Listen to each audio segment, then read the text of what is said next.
Salutations à tous et à toutes, c'est FW et donc bienvenue dans cette édition de Talita.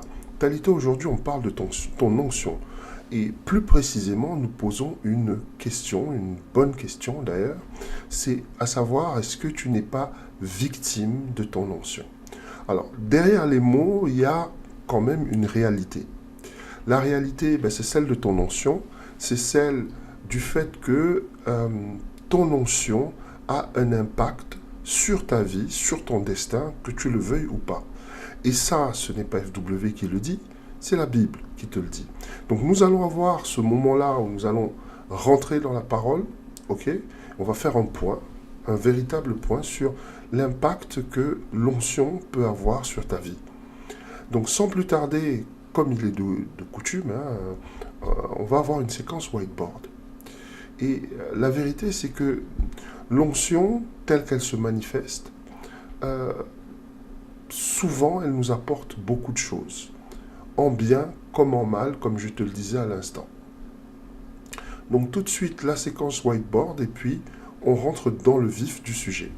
Alors, le vif du sujet, c'est bien sûr ton onction, est-ce que tu en es victime? Qu'est-ce que j'entends par là?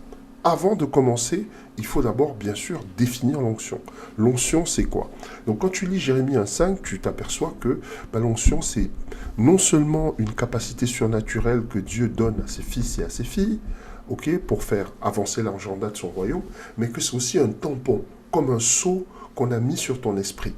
Ça veut dire qu'en fait que ce sceau-là qu'on a mis sur ton esprit, le fait que l'onction soit un don et un sceau, vont avoir des répercussions. Et quelles sont ces répercussions? Eh bien, l'onction, vu que c'est un don de Dieu, c'est que ça va te donner des capacités.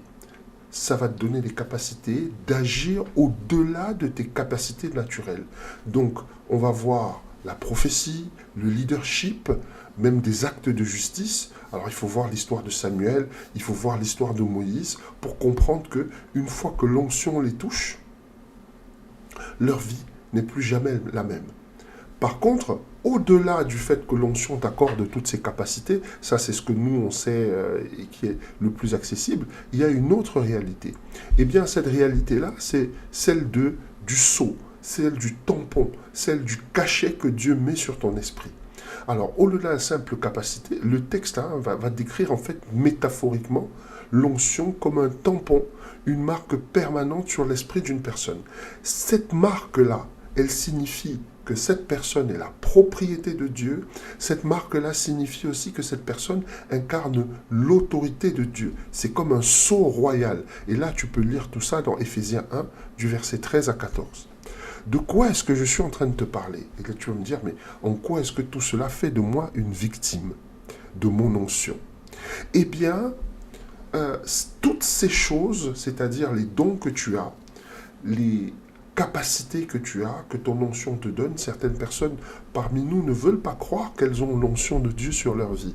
Mais si tu as l'onction de Dieu sur ta vie, il va se passer un certain nombre de choses. Il y a des choses qui vont être extrêmement faciles pour toi, comme par exemple lire la Bible, avoir des révélations.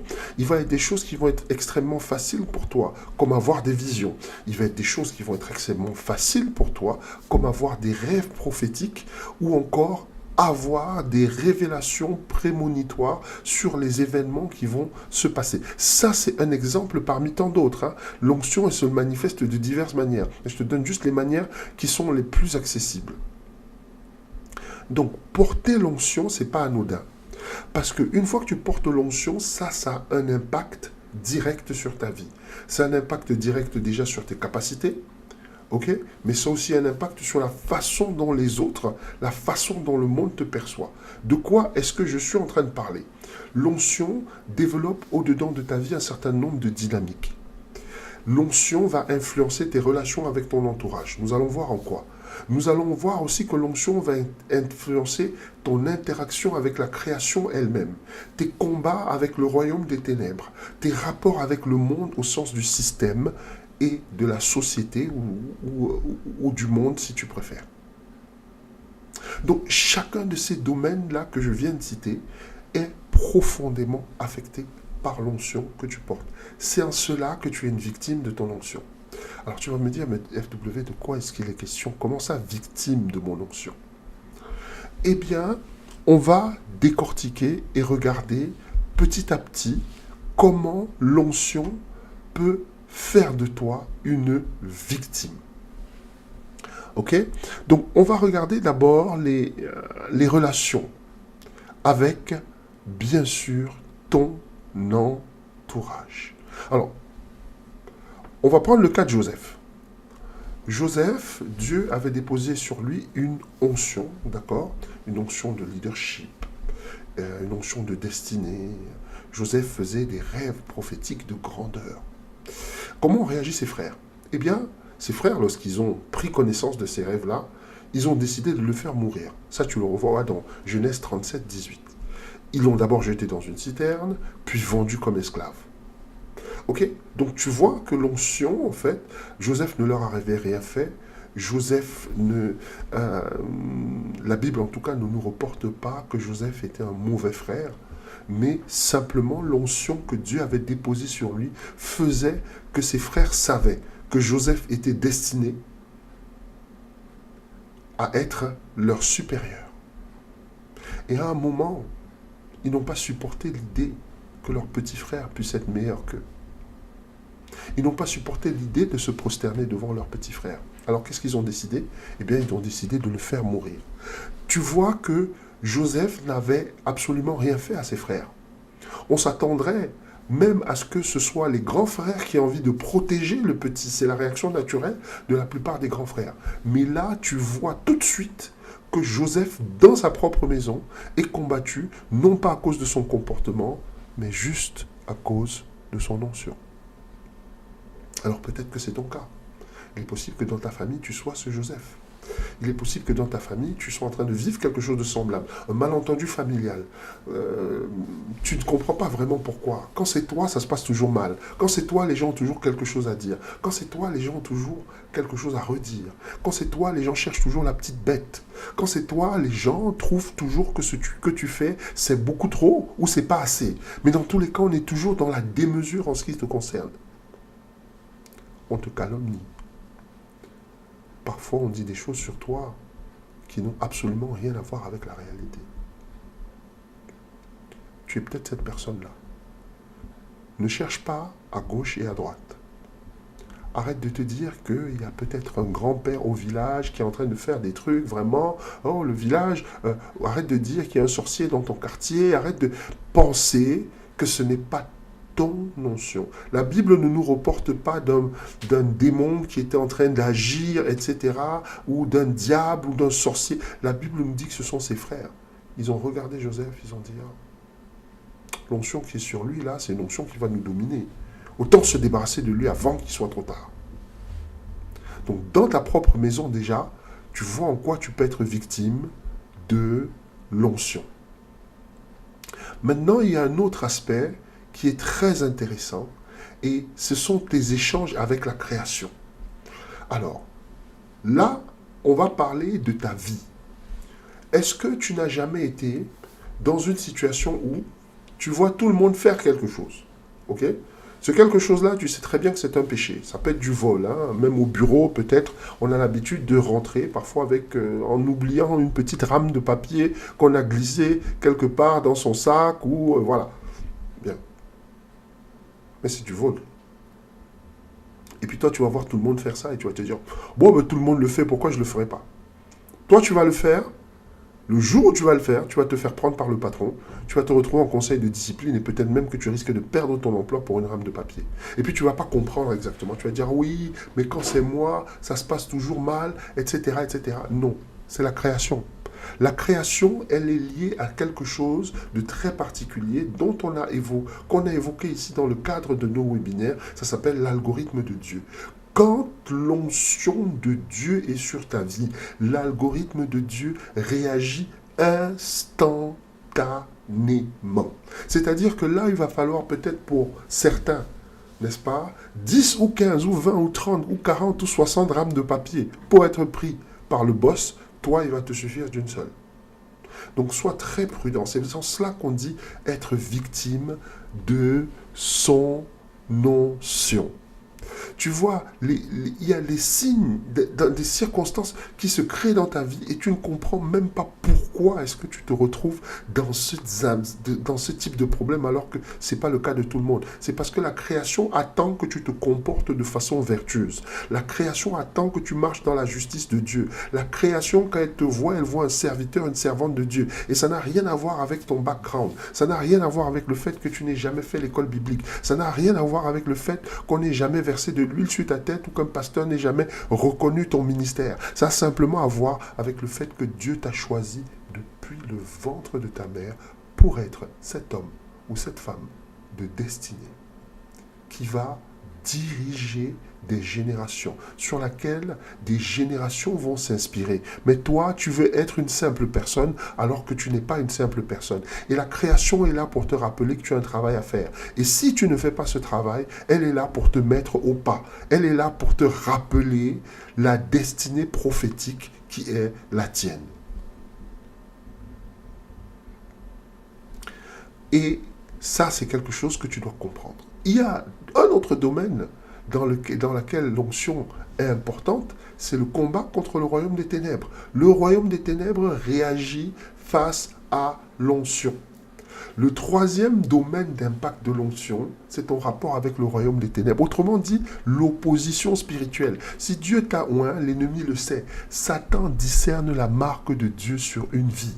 Et souvent, et très souvent, il va chercher à la détruire, à la neutraliser très tôt.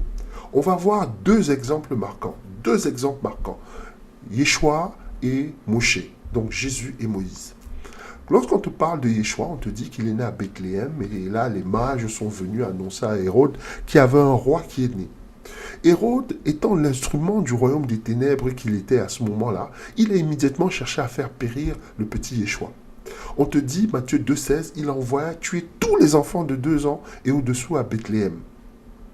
Pourquoi un tel massacre? Parce qu'un enfant venait de naître. J'essaye de te faire comprendre que quand tu portes l'onction de Dieu, les circonstances de ta naissance vont toujours être particulières. Et c'était la même chose avec Moïse, n'est-ce pas? Moïse, à cause de l'onction qu'il portait, il a échappé de peu à la mort infantile. On te dit que le pharaon avait ordonné de jeter dans le Nil tous les bébés hébreux mâles. Exode, ça tu le vois dans Exode 1, 22. Donc Moïse a survécu miraculeusement dans un panier flottant. Sa mère l'a jeté le panier à l'eau en se disant, au moins on ne va pas l'attraper, au moins on ne va pas le tuer. Là encore, on voit la main de l'ennemi qui cherche à tuer loin de Dieu à la source. Donc chaque fois que tu as l'onction de Dieu à la source, un signe que l'onction de Dieu est sur ta vie, un signe qui ne trompe pas, c'est que dès ta naissance, il va commencer à se passer des choses. Avant ta naissance, il va commencer à se passer des choses. Il va y avoir des problèmes qu'il n'y a jamais eu. Il va y avoir des accidents où peut-être ta mère sera impliquée dans un accident qui va menacer de perdre sa vie. Elle va rencontrer des circonstances rocambolesques, etc. En tous les cas, les circonstances de ta naissance ne sont jamais des circonstances classiques. Ça peut être une maladie qui va menacer peut-être tes jours. Il va toujours se passer quelque chose. Moi, je sais que ma naissance a été très compliquée. Ok? Il y a une anecdote que ma grand-mère m'a racontée sur moi étant bébé, que l'infirmière ou la sage-femme, je ne sais pas trop ce qui s'est passé, j'ai failli tomber de la table en fait. Elle m'avait posé sur une table, je pensais que, je ne sais pas dans le cadre de quel cadre, j'ai failli tomber de la table et c'est ma grand-mère qui a assisté à la grossesse de ma mère qui m'a rattrapé en fait. Dieu seul sait ce qui aurait pu se passer. Et il y a encore plein d'autres choses. Mais j'essaie de te faire comprendre que le simple fait que tu aies cette onction fait que déjà, étant enfant, ça va être compliqué. Étant ado, ça va être compliqué. Étant adulte, ça va être compliqué. Ne te dis pas que l'ennemi va te laisser tranquille tant que cette onction est sur toi. Ok? L'opposition là ne s'arrête pas à l'enfance. Plus tard, on va voir dans le ministère de Yeshua, on vient lui dire, Luc 13, 31, retire-toi, Hérode veut te tuer. Ok? Donc, ce n'est pas, c'est pour ça que je te parle d'être victime de ta propre onction. L'onction a un impact sur ta vie. Elle peut aussi t'apporter de très bonnes choses. Hein. On ne faut pas seulement voir. Les rois mages, ils sont venus, ils ont apporté l'or, l'encens, la myrrhe, ils ont apporté toutes ces belles choses à Yeshua. Mais Yeshua a dû fuir en Égypte. avec tout cet or, cet encens, il a dû fuir en Égypte. Donc en même temps qu'il recevait les honneurs, en même temps aussi sa vie était menacée. Voilà de quoi il est question par rapport à l'onction. Fais très attention à toutes ces choses. Peut-être que c'est ta vie qui est menacée. Peut-être que tu as échappé déjà à la mort plusieurs fois. Et ne crois pas que c'est de façon anodine qu'on a attenté à tes jours. Ne crois pas que c'est parce que tu es trop intelligent que tu as échappé à la mort. C'est simplement à cause de l'onction que Dieu a mis sur toi. Et là, je rentre dans une autre partie, c'est les rapports avec le monde. Ok? Quand l'onction de Dieu est sur toi, il va falloir que tu comprennes que tu vas avoir un attrait pour la vérité. Tu vas avoir horreur de l'injustice. Tu vas être peut-être comme Moïse qui va faire des choses, même parfois se couvrir les mains de sang, juste parce qu'il veut défendre quelqu'un. Ok? Mais ça, c'est simplement parce que ton onction n'est pas activée, elle n'est pas développée. Et donc, au-dedans de toi, tu as ce désir-là de changer les choses, mais tu n'as pas la sagesse, tu n'as pas le recul, tu n'as pas le discernement. Et ça, c'est ce qui fait la force d'un homme de Dieu qui a développé, ou d'une femme de Dieu qui a développé son onction. J'essaye de te faire comprendre donc que l'onction que tu as au-dedans de toi va te faire réagir d'une certaine façon par rapport à des événements, va te faire dire des choses. Tu vas être un conseil de famille, il y a des gens qui vont dire des mensonges et tu vas être la seule personne à te lever en disant « ça c'est faux, ce n'est pas comme ça que les choses doivent se passer ». Peut-être que tu es le plus petit dans ta famille, mais tu vas être révolté par la manière dont les choses s'y déroulent. Donc attention à l'onction de Dieu. L'onction de Dieu, tu peux en être victime. Donc je te montre là l'impact que l'onction peut avoir sur ta vie. Ok, nous avançons. Il y a un passage qui va développer tous les concepts dont je viens de te parler. Le passage, il est tellement clair. Il est tellement clair. Ésaïe 61, 1, 3. Je répète, Ésaïe 61, 1, 3. Ok? Nous allons lire. L'Esprit du Seigneur est sur moi. Car l'Éternel m'a oint pour porter de bonnes nouvelles aux malheureux. Il m'a envoyé pour guérir ceux qui ont le cœur brisé, pour proclamer aux captifs, n'est-ce pas, la liberté, et aux prisonniers la délivrance, pour publier une année de grâce de l'Éternel et un jour de vengeance de notre Dieu, pour consoler tous les affligés. Ok? Verset 3. Pour accorder aux affligés de Sion, pour leur donner un diadème au lieu de la cendre, une huile de joie au lieu du deuil, un vêtement de louange au lieu d'un esprit abattu. Afin qu'on les appelle des térébintes de la justice, une plantation de l'Éternel pour servir à sa gloire.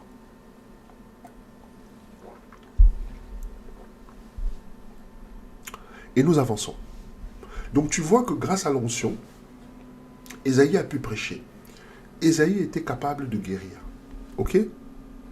Mais en termes de dynamique, en quoi est-ce que le fait de savoir, d'avoir cette envie de prêcher, en quoi est-ce que le fait d'avoir cette envie de guérir fait de toi une victime de ton onction? On va lire le passage, la partie. L'Éternel m'a oint pour porter de bonnes nouvelles aux malheureux. Il m'a envoyé pour guérir ceux qui ont le cœur brisé. Comme tu as cette onction dans toi, comme tu as cette envie d'apporter de bonnes nouvelles aux malheureux, tu vas toujours être cette personne-là, d'accord, qui est en train de motiver. Tu vas toujours être cette personne qui est en train d'encourager. Toi-même, tu es dans les problèmes, tu ne te motives pas. Mais par contre, tu sens au-dedans de toi une énergie incroyable pour encourager les autres. Toi-même, tu as toutes sortes de sujets, n'est-ce pas, qui sont vraiment douloureux, qui sont compliqués, etc. Mais tu n'es pas en train de te motiver toi-même. Tu es capable d'être cette personne-là qui passe une journée entière à pleurer sur ses problèmes et puis quelqu'un l'appelle pour lui dire qu'elle a des problèmes et qui passe 1 heure au téléphone avec cette personne à motiver, à encourager, à dire non, ne t'inquiète pas, Dieu est avec toi, etc., etc., etc. Il m'a envoyé pour guérir ceux qui ont le cœur brisé. Là, il faut que tu fasses très attention. Quand cette partie-là se manifeste au-dedans de toi, tu as envie de porter tous les problèmes des gens sur tes épaules pour que ces personnes puissent être bien. Et les gens, ils vont t'exploiter. C'est pour ça que je te parle d'être victime de ton onction. Tu ne vas pas comprendre pourquoi chaque fois que quelqu'un a un problème, la personne vient vers toi, la personne veut absolument te confier tous ses soucis. D'accord? Et toi, tu n'as qu'un seul réflexe, une seule idée, peut-être même s'il faut aller vider ton compte pour que cette personne-là, n'est-ce pas, puisse payer son loyer. Tu vas le faire. Pourquoi tu te retrouves toujours en train de faire ce genre de choses? C'est parce que l'onction de Dieu est sur toi et que tu ne l'as pas développée. Tu n'as pas grandi en discernement. Tu n'as pas grandi en sagesse. Donc tu essayes de penser, et tu, comme tout le monde, que les solutions que tu trouves ne peuvent être que des solutions dans le monde physique, alors que l'onction est quelque chose de surnaturel qui doit t'amener à opérer dans le surnaturel avec la sagesse et le recul et le discernement de l'esprit. Donc il y a des dynamiques comme ça dans ta vie. Tu te retrouves en train de vouloir faire des choses et tu ne sais pas pourquoi. Par la grâce de Dieu, ce matin, je suis là pour te dire que tu es une victime de ton onction et que tu peux changer les choses. Toujours grâce à l'onction, Ésaïe était capable d'enseigner, Ésaïe a été capable de chasser les démons.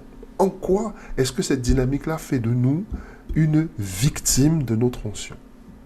Eh bien, quand tu as cette capacité-là, et là nous pouvons lire le passage, pour proclamer aux captifs la liberté et aux prisonniers la délivrance. Quand tu as cette onction-là dans toi, tu as toujours envie de te sacrifier pour les gens. Je parlais tout à l'heure de sacrifice financier, mais tu vas être la personne, d'accord? Une personne a fait son enfant. Je répète qu'une personne elle-même en bon état de conscience, a eu un enfant. Mais l'enfant, elle ne s'en occupe pas bien. Tu vas être toi cette personne qui va dire à la personne, écoute, si tu n'arrives pas à t'occuper de l'enfant, confie-le-moi, moi je peux m'occuper de lui. Je vais prendre de soin de lui financièrement, s'il faut l'accompagner à l'école, je vais le faire, etc., etc. Tu vas te retrouver naturellement en train de vouloir faire toutes ces choses pour une personne. Et ça peut continuer même aussi sur le plan personnel. C'est-à-dire que parfois, tu vas avoir des frères ou des sœurs qui vont te solliciter en disant, je ne peux pas faire ci, je ne peux pas faire ça. Est-ce que tu veux bien faire un remplacement pour moi, aller au boulot à ma place, ou etc., etc. J'avais une sœur qui était dans les ménages.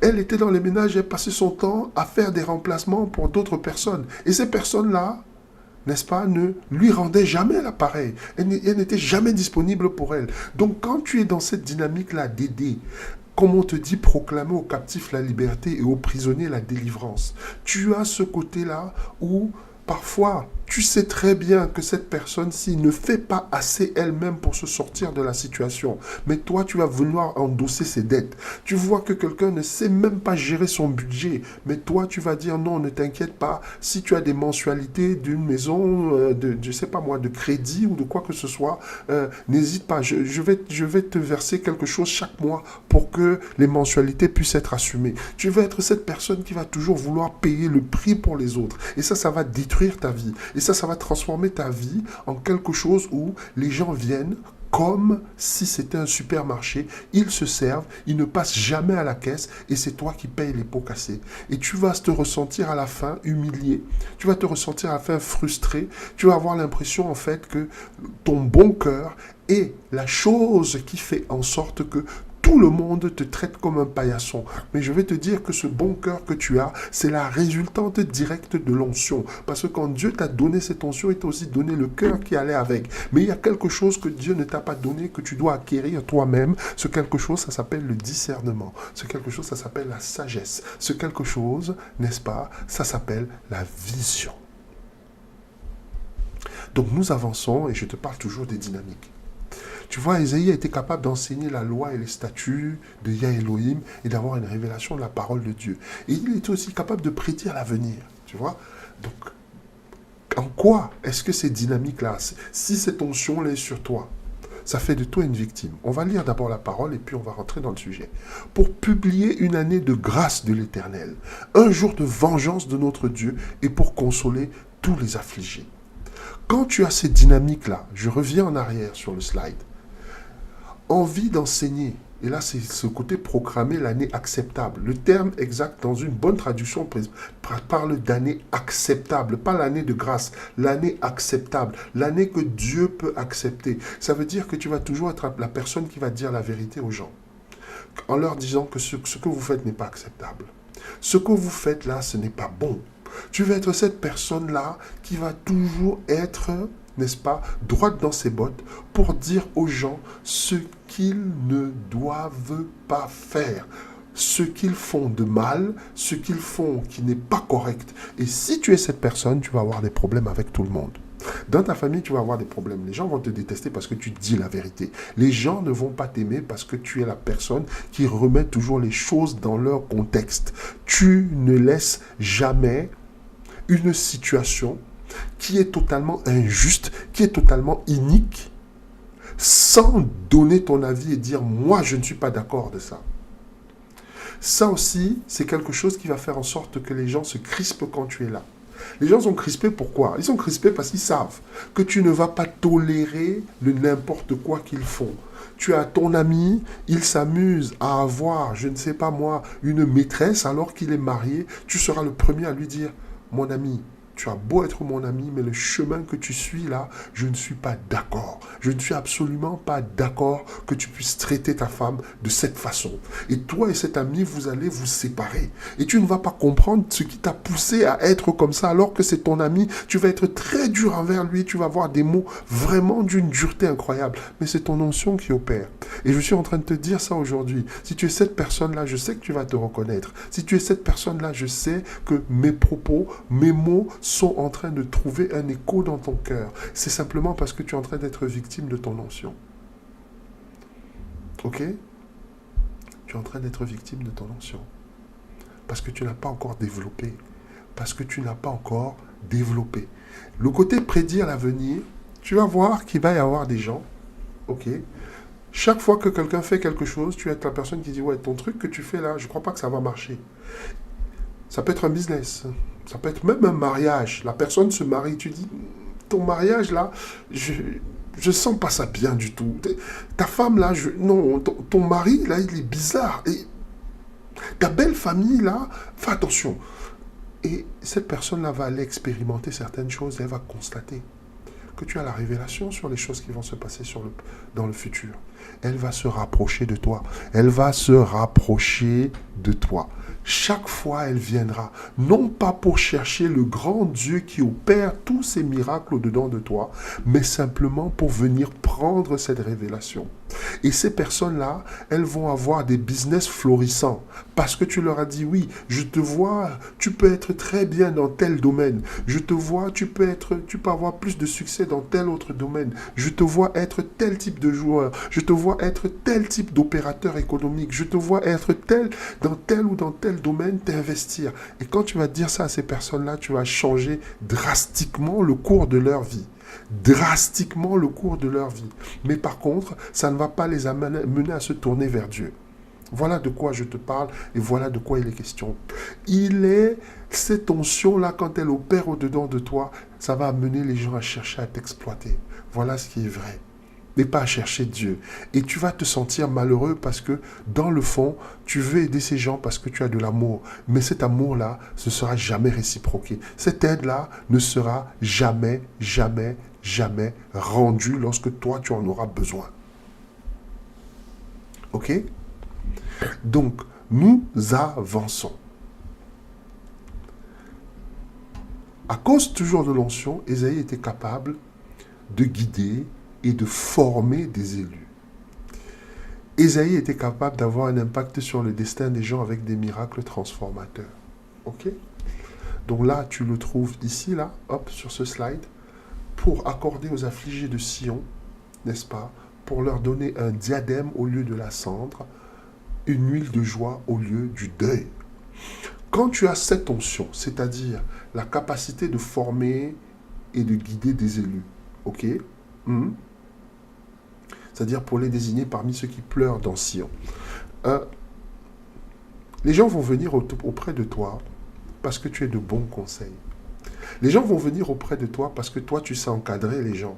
Les gens vont venir auprès de toi parce que, vraiment, quand ils sont auprès de toi, ils savent tout de suite que tu es quelqu'un de sage et que tu vas distribuer cette sagesse et que tu vas leur permettre de grandir. Pourquoi? Parce que cette onction-là qui est au-dedans de toi opère dans le sens aussi, n'est-ce pas, de te permettre de former, de te permettre d'encadrer, de te permettre de guider, de te permettre dans une certaine mesure de mentorer les gens. Et les gens ont besoin de toutes ces choses. Mais ne te dis pas que lorsque tu auras vraiment toi aussi besoin d'être encadré, lorsque tu auras besoin aussi d'être, entre guillemets, mentoré, lorsque tu auras besoin, entre guillemets, d'être coaché, ne te dis pas que ça va être réciproqué parce que ton notion n'a pas prévu les choses comme cela. Si tu es dans cette dynamique-là, tu vas être cette personne qui sera toujours en train d'avoir, entre guillemets, des enfants. Oui, tu vas avoir des enfants. Oui, beaucoup, beaucoup. Des gens qui vont venir autour de toi. Oui, conseille-moi. Oui, guide-moi. Ce sera au boulot. Oui, montre-moi. Dis-moi comment je peux faire ici pour m'en sortir, etc. Et puis ces personnes-là vont avoir des promotions. Elles vont passer devant toi. Elles ne vont pas regarder derrière. Et tu n'es pas en train de comprendre ce qui se passe dans ta vie. Tu vas être cette personne-là. Quelqu'un se lance dans un business. Il ne sait pas trop comment faire. Mais toi, tu l'encadres, tu l'encourages. Quand la personne est mal, c'est toi qui la tiens et qui la pousse. Non, ne renonce pas, continue. Et qui détermine et qui inspire cette personne à la résilience, qui inspire cette personne au courage.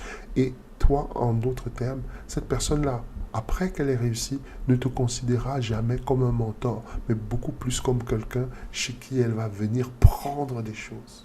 Ok ? Autre chose, Isaïe était capable d'avoir un impact sur le destin des gens avec des miracles transformateurs. Ça va être des gens qui vont venir te voir. Prie pour moi. La personne elle-même ne va pas à l'église, elle-même ne prie pas. Mais non, prie pour moi. J'ai perdu mon boulot, prie pour moi. Tu vas prier, la personne va avoir un CDI. Et puis, après un certain temps, la personne même va bloquer tes appels. Oui. Ne va jamais soutenir ton ministère. Ne va jamais essayer de savoir comment tu vas, ne va jamais, même peut-être même te faire un cadeau en te disant, oui, le CDI que j'ai eu là, je sens que ce sont tes prières qui sont à l'origine. Même te faire un cadeau, tu n'auras pas. Et tu vas sentir cette frustration en fait, l'impression que les gens t'utilisent. Mais ce n'est pas par hasard que tu te laisses être utilisé comme ça, c'est parce qu'il y a une onction. Et cette onction-là, elle opère au-delà parfois même de ta volonté. Parfois, tu vas dire, non, mais je ne le fais pas. Après quelques temps, tu vas réfléchir, tu vas dire, ouais, bon, je vais l'aider quand même. Mais c'est ton onction qui opère. Mais maintenant, il faut que tu comprennes les dynamiques de ta vie. Ok ? Ce sont toutes ces dynamiques-là. C'est comme ça que l'onction se manifeste. Et dernière chose, et ça va être la plus importante. L'onction a donné la capacité à Isaïe de combattre l'esprit d'Asthénia. Ok ? Et Asthénia, on en a déjà parlé ici dans le cadre de ces émissions Talita. On a parlé de cet esprit-là de lourdeur. C'est un esprit de lourdeur qui s'abat sur les gens. Tu as un CV envoyé, on t'a appelé, on te dit oui, il y a un boulot pour toi. Il faut que tu nous envoies juste ton CV. Envoie-nous juste ton CV, on te recrute. Et puis tu fais 4, 5, 6 jours juste pour rédiger un simple CV. Esprit d'Asthénia. Parce que l'Asthénia, c'est le tueur de destin de la reine du ciel. Et alors tu vas me dire, mais en quoi est-ce que la capacité de combattre l'esprit d'Asthénia va faire en sorte que, n'est-ce pas, je sois une victime de mon onction? Très bonne question. Eh bien, simplement parce que une fois que tu as cette capacité-là, les gens, chaque fois qu'ils seront victimes de cet esprit d'Asthénia, ils n'arrivent pas à faire son CV, oh, il va venir te voir et te dire, ouais, il faut que tu m'aides, il faut que tu fasses mon CV à ma place. Et puis toi, tu vas dire, mais lui, il abuse, pourquoi il ne fait pas son CV? Et puis tu vas faire le CV pour cette personne. Mais ce n'est pas à toi de faire le CV. Tu vois ce que je veux dire? C'est à chacun d'être le maître de son destin. Cette personne n'est pas infirme, cette personne n'est pas grabataire, elle n'est pas hémiplégique ou quoi que ce soit. Elle a toutes ses facultés, toutes ses fonctions qui sont tout à fait opérationnelles. C'est à elle de prendre son destin en main. C'est ça dont je te parle. C'est-à-dire quand cette onction opère au-dedans de toi, tu es tellement opposé à l'esprit d'Asthénia que tu vas vouloir réaliser la destinée des gens à leur place. Tu vas vouloir payer le prix des gens à leur place. Tu vas vouloir rentrer dans le désert à la place des gens et tu ne comprendras même pas pourquoi tu es animé par toutes ces choses. Eh bien, tu es animé par toutes ces choses à cause de ton onction. Sans ça que tu es une victime de ton onction. Alors, comment activer donc cette onction? Puisque pour ne plus être victime, il faut activer cette onction. On a eu le mois dernier un webinaire. 7 clés pour activer son onction prophétique. Dans ce webinaire, j'en ai donné 8. Chacune est décrite avec précision. dans ce webinaire. Je sais, je fais de la promo, mais c'est nécessaire. Tu veux activer ton onction, il va falloir à un moment donné que tu travailles dans ce sens. Et dans ce webinaire-là, nous voyons comment tu dois travailler pour activer cette onction prophétique-là. Parce qu'elle sommeille, elle dort. Et tant qu'elle dort, tu es une proie pour l'ennemi. Tant qu'elle dort, tu es une proie pour le monde. Tant qu'elle dort, la création ne te fera aucun cadeau. Tant qu'elle dort, ton entourage ne te fera aucun cadeau. Tu es constamment cette personne-là qui va marcher avec une cible dans le dos. Donc, si tu veux activer ton onction, il y a ce webinaire, moi je te le recommande, et tu pourras déjà voir les bases pour commencer. Il y avait 7 clés, j'en ai donné 8, il y en a bien plus que ça, mais au moins déjà, tu auras de quoi commencer. Donc, c'est ce que j'avais à te dire aujourd'hui. Ce que je pourrais te dire en conclusion, c'est très simple. Ton onction, elle opère sur 4 sphères. On a vu les 4 sphères. La première sphère, c'est ton entourage. La deuxième sphère, c'est la création. La troisième, c'est les rapports avec les royaumes des ténèbres. Et la quatrième, c'est tes rapports avec le monde. Chacune de ces sphères-là, tant que ton onction n'est pas activée, va s'opposer à toi. C'est ce qui explique les drames qu'il y a dans ta vie. C'est ce qui explique les tragédies qu'il y a dans ta vie. C'est ce qui explique toutes les difficultés que tu peux rencontrer. Mais par la grâce de Dieu, le temps des difficultés est terminé parce que le temps de la sagesse a commencé. Si tu t'es connecté à cette émission, si tu as partagé avec nous ce que nous avons partagé, c'est qu'il y a une raison. Dieu a choisi ce moment dans ta vie pour que le temps du développement de ton onction prophétique commence. Donc il est temps pour toi, n'est-ce pas, de faire le travail. C'est ce qu'on appelle travailler à son salut en fait. Quand on te parle de salut, ce n'est pas seulement la rémission des péchés et le fait qu'il y a un accès garanti pour toi dans le royaume des dieux. Mais si tu ne veux pas que ta vie ici sur terre soit une version copier-coller de l'enfer, il va falloir développer ton onction prophétique. Voilà ce que je suis en train de te dire tout simplement. Toutes les circonstances que tu rencontres dans ta vie, c'est pas seulement le diable, c'est d'abord lié à ton onction. Le diable ne peut pas attaquer quelqu'un qui n'est pas un danger pour lui. Et la chose qui est dangereuse pour lui, je te rappelle maintenant ce passage dans Apocalypse, n'est-ce pas, qui dit qu'ils l'ont vaincu à cause du sang de l'agneau et de la puissance de leur témoignage. Derrière témoignage, il y a cette notion d'onction. Et tant que ton onction ne se révèle pas, elle ne peut pas témoigner réellement, puissamment contre les œuvres des ténèbres. Voilà de quoi il est question ce matin. Alors, quelle est ta décision? Est-ce qu'on va continuer comme ça, à toujours être la personne qui pleure, à toujours être la personne qui se lamente, à toujours être la personne qui est dans le questionnement et qui ne comprend pas et qui ne veut même pas se remettre en question? Ou est-ce que tu vas être cette personne qui va dire le temps des pleurs est terminé, le temps d'être sur la défensive en permanence est terminé, je veux passer à l'offensive. Je veux activer mon onction, je veux cesser d'être une victime de ma propre onction. Le temps de la fainéantise est passé. Le temps de, comme on dit de nos côtés, comme on dit du côté des Antilles, le temps du en nous aller, c'est fini. En nous aller, stop, on arrête. Maintenant, on se met au boulot. On se met au boulot pour développer son onction, on se met au boulot pour grandir spirituellement. C'est ce que Dieu attend de toi et c'est ce que tu dois absolument faire pour rentrer dans la destinée prophétique que Dieu a prévue pour toi. Donc, nous allons faire une petite prière. Si tu es cette personne qui est victime de sa propre onction, qui a été témoin de toutes sortes de choses plus terribles les unes que les autres, la perte de ton boulot, la perte de ton mariage, peut-être que tu as des problèmes de santé, les gens t'attaquent, dans ta famille tu es calomnié, tu as des rapports difficiles avec les gens, avec ton voisinage, avec ton onction. Ton onction est dérangeante. Donc prie avec moi. Tu vas dire, Père éternel, j'ai entendu ton message depuis la voix de ton serviteur. Je te rends grâce et je te bénis parce que ma saison de victimisation est terminée. Je ne serai plus une victime de mon onction. Je vais travailler, développer mon onction pour rentrer dans ma destinée prophétique. Je vais développer, travailler mon onction pour changer les dynamiques de ma vie. Je déclare aujourd'hui que je mets un pied dans ma nouvelle saison. Cette saison est la saison de mon élévation spirituelle. Cette saison est la saison de mon développement spirituel. Je rentre dans la plénitude de mon onction pour pouvoir manifester les signes qui accompagneront ceux qui ont cru.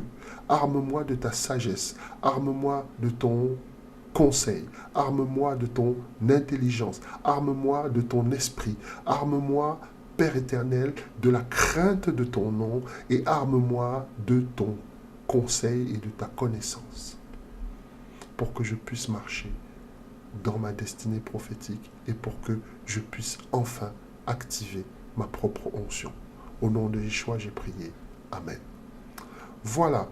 Alors avant de se séparer dans ce Talita aujourd'hui, je te rappelle que nous avons notre webinaire, Entrer dans la chambre haute, le Cénacle, l'endroit où s'est passée la Pentecôte, l'endroit où s'est passée la Sainte Seine, l'endroit où Élie est rentré chez la veuve de Sarepta qui avait réservé une chambre spéciale pour lui et où il allait se ressourcer pour ressortir avec l'onction pour tous les miracles qu'il a accomplis.